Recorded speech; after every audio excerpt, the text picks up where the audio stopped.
Dear viewers, आज के lecture में हम सीखेंगे कि हमारे पास डिफरेंट एटम हैं जो बार बार सेल आउट हो रहे हैं हमारे पास। अब हम यूनिक एटम उसमें से निकालना चाहते हैं और फिर उसके बाद उनकी क्वांटिटी मालूम करना चाहते हैं कि टोटल वो कितने एटम पड़े हुए हैं या सेल आउट हुए हैं। जैसे कि यहाँ पे आपको नज़र आ रहा है कि मेरे पास पूरी एक लिस्ट पड़ी हुई है, यहाँ पे ये तमाम एटम्स मेरे पास पड़े हुए हैं।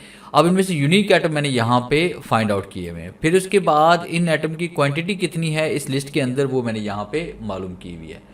तो इस प्रॉब्लम को कैसे सॉल्व करना है आज के इस लेक्चर में हम ये सीखने वाले हैं।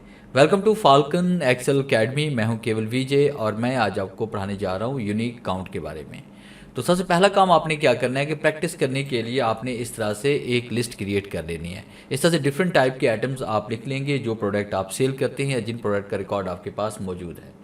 अब यूनिक आइटम मालूम करने के लिए आपने सबसे पहले यहाँ पे क्लिक करना है, इज इक्वल टू टाइप करेंगे और उसके बाद आपने लिखना है यहाँ पे यूनिक और टैब का यूज़ करेंगे और फार्मूला आपका अप्लाई हो जाएगा।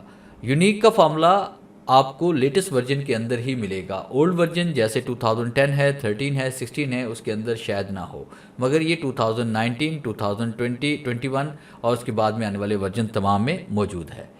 तो अब आपने क्या करना है, यहाँ पे हम क्लिक करते हैं और क्लिक करने के बाद आपने कंट्रोल शिफ्ट और डाउन एरो प्रेस करेंगे ताकि जहाँ तक डाटा लिखा हो वहाँ तक की रेंज आपकी सिलेक्ट हो जाए। फिर उसके बाद ब्रैकेट को क्लोज करेंगे, इंटर प्रेस करेंगे तो यूनिक आइटम जितने भी हैं वो सारे यहाँ पे हमारे पास आ चुके हैं। इसमें रिपीटेड कोई आइटम भी हमारे पास नहीं है। अब आपने यहाँ पे मालूम करना है इनकी क्वांटिटी, तो इज इक्वल टू राइट करते हैं। इज इक्वल टू राइट करने के बाद फिर आपने यहाँ पे टाइप करना है काउंट इफ।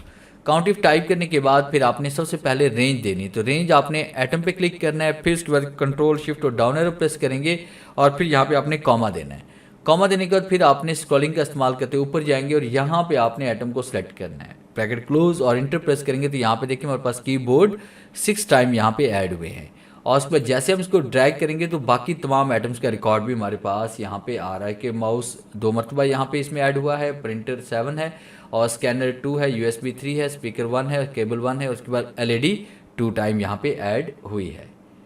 तो इस तरह से बड़ी आसानी के साथ आप यूनिक फंक्शन का यूज़ करके आप क्वांटिटी को मालूम कर सकते हैं। तो ये था मेरा आज का लेक्चर जिसे मैंने आपको पढ़ाया यूनिक काउंट के बारे में। उम्मीद है आज के इस लेक्चर में ज़रूर कुछ नया सीखने को मिला होगा। वीडियो अच्छी लगी है तो इसे लाइक कीजिए और अपने दोस्तों के साथ शेयर कीजिए। मिलते हैं हम नेक्स्ट लेक्चर में, तब तक के लिए गुड बाय।